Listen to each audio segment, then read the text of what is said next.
السلام عليكم ورحمة الله وبركاته. اللهم صل وسلم وبارك على سيدنا محمد وعلى آله وصحبه أجمعين. كل سنة وانتم طيبين، كل سنة وانتم في ستر وصحة ورضا من رب العالمين. ان شاء الله النهاردة هنعمل أكلة اقتصادية، هنعمل سردين. السردين ده سردين موزة، جبته كده نضفته شلت راسه ببطنه، والسردين ده مبيبقاش عليه سفة من فوق. حطيت معلقة كبيرة من الثوم ومعلقة من الملح ونص معلقة من الكزبرة ونص معلقة من الشطة ونص معلقة من الكزبرة الناشفة، كل ده كده قلبته على بعضه، وكمان معاه عصرة ليمونة. والمشهد بتاع الزيت مجاش، حطيت حوالي يعني ربع كوبايه من الزيت حطيته عليه، وقلبته كده كويس زي ما انتوا شايفين في التتبيله ديت. وهاجي بقى اعمل ايه بقى، هنعمل الاكله بتاعتنا دي، هتشوفوها هتعجبكم جدا. يا ريت اللي يشوف الفيديو يعمل لايك ويكتب تعليق كده من عندكم لاختكم. زي ما انتوا شفتوا كده، جبت بصله خرطتها طرنشات، ومعايا قرن فلفل كمان خرطته، وكمان قرن فلفل حامي، وطماطمتين كده قطعتهم مستويين مش مشكله، ناشفين مش مشكله، الطماطم الموجوده عندك. وهقلب التتبيله دي كده كويس، يعني اقلب الخضار كده مع بعضه، وهنزل بالتتبيله بتاعه السمك بالسمك اللي هو السردين، وهرصه كده في الصينيه. اكله بسيطه جدا وسهله، وتقدر اي بنوته تعملها لمامتها يعني، وتساعدها في في رمضان. تمام. وكمان جبت قرن فلفل حامي كده، قطعته وحطيته على وشها. شايفين الجمال ما شاء الله عليه. الوقت ده انا كنت مولعه الفرن، دخلتها في الفرن على الرف الوسطاني، متحطهاش من تحت عشان ما تتحرقش منك.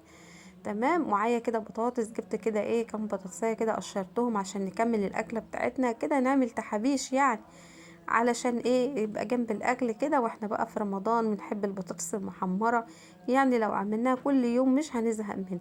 عملت كام بطاطسايه، حوالي 5 بطاطسات كده، قشرتهم وقطعتهم صوابع زي صوابع الست كده. تمام. بطاطس حلوة جدا بصراحة. وكانت البطاطس اللي انا جايباها دي كانت بطاطس تحمير، يعني اوقات تجيب البطاطس ما تطلعش تحمير، دي كانت طالعة تحمير وجميلة وحلوة. ربنا يبارك للي باعها يا رب العالمين. تمام. يا ريت كده ما اكونش ضيفه تقيله على قلبكم ويا ريت كده اكون ضيفه خفيفه، ما اكونش ضيفه تقيله. تمام. زي ما انتوا شايفين كده، قطعت البطاطس، وكمان جيت كده على الزيت ورميتها كده، حمرتها. وجيت بقى على حله كده، جبتها وحطيت فيها معلقه من التوم، معلقه كبيره من التوم، وشويه كده من الزيت، حوالي 3 4 معالق من الزيت.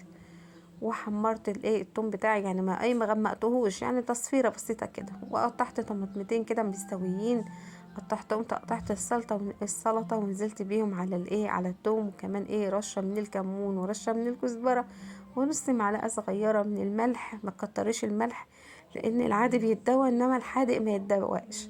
وجبت كيس كده فول من المدمس اللي انا عاملاه في البيت، احنا بنعمل الفول بتاعنا المدمس في البيت، ما بنشتروهوش من بره.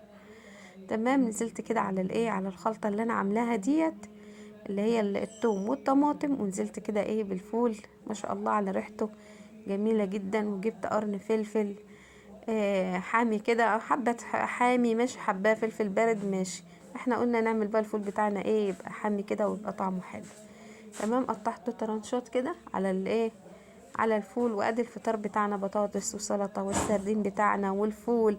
وكان بقى عندي شويه محشي، وعندنا مخلل وعصير فراوله باللبن، ومعانا جرجير. وكانت اكله جميله جدا. يلا اشوفكم في فيديوهات جديده ان شاء الله.